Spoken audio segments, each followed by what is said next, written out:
Program for Law Sports China. Hello, Kyrie. I want to know what were you thinking before you hitting that clutch three in the last minute of fourth quarter? I'm just hoping it goes in, but when it does, I'm thinking about getting Clay and Steph.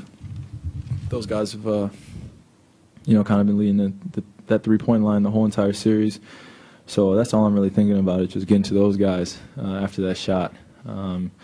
And it was 89-89 for a good portion of the game, especially in that fourth quarter. So I was just thinking the next team that scores has a great chance of winning the championship, and I hope that we can be the team that's on that end. Jay on the left. Jay on ESPN. Kyrie, last year after Game 1, you walked out of here on crutches. What's the short version of the journey from that moment to this one? I tried to downplay it the whole entire season of the emotional kind of stress that I was putting on myself from getting hurt, not being there with my teammates, watching it on TV. And then we think about a year later of the journey of kind of unwinding here back in San Francisco and Cleveland. And the amount of great players that were on the floor at one time, and the platform and the magnitude of what it really meant for both teams. I just tried to live in it, and really just enjoy it as much as possible, but also have a very, very solid mindset that if we stick to our game plan and we limit our mistakes out there on the floor against a great team like this, we'll be all right. Attacking matchups, it really came down to just both teams just playing extremely hard, and then there was a victor at the end of the game. And if there could ever be another Game 7 like this in the NBA Finals for all end all, I mean, I hope that I'm either playing in it or I'm watching something historic like that. So I'm just really thankful to be a part of history like this, and to be done with the group that I have in that locker room, and us making history and etching our names forever in NBA history. Does it leave you wondering if this would be back-to-back championships if you'd played last year? No, let's not move too fast. Let's not move too fast. I think that I talked to, I hugged Steph after the game, and I'm just like, man, I'll be seeing you a lot for the next few years to come. They have they're trying to build a dynasty over here in Oracle as well as in San Fran with this Warriors team. I mean, I never ever tried to downplay about the talent that they have on that team and the resilience that they showed in the Western Conference Finals to get here, and as well for us to take them to Game 7. So I'm just really thankful we came out on the winning end. Chris on the right side. Chris Parker, Cleveland Scene.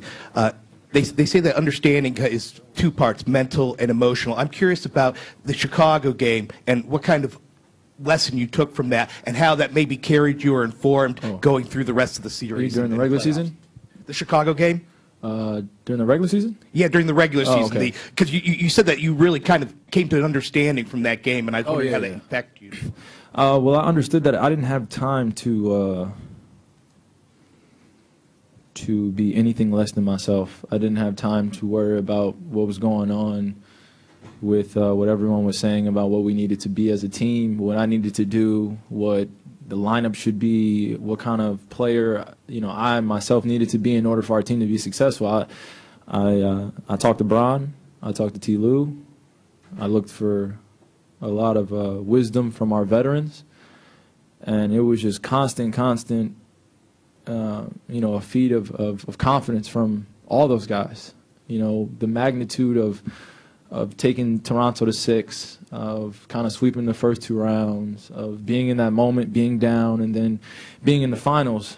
It was game to game. It's just growth, and taking it one possession at a time. So I'm really thankful to have the bonds that we have, that we created in that locker room, that we started, when I was, kind of still limping around in the facility, and watching those guys get geared up for the beginning of the season. So I just think back to those times and just really stayed focused on what was at hand, and that was the gold trophy. Was that also part of what a couple days ago you guys talked about, kind of closing yourself off and realizing that what happened in the locker room was all about you guys and you couldn't worry about the stuff outside? Well, I've always been kind of echoed around that. It's like, if we take care of what's important for us internally in our locker room, then we'll be all right.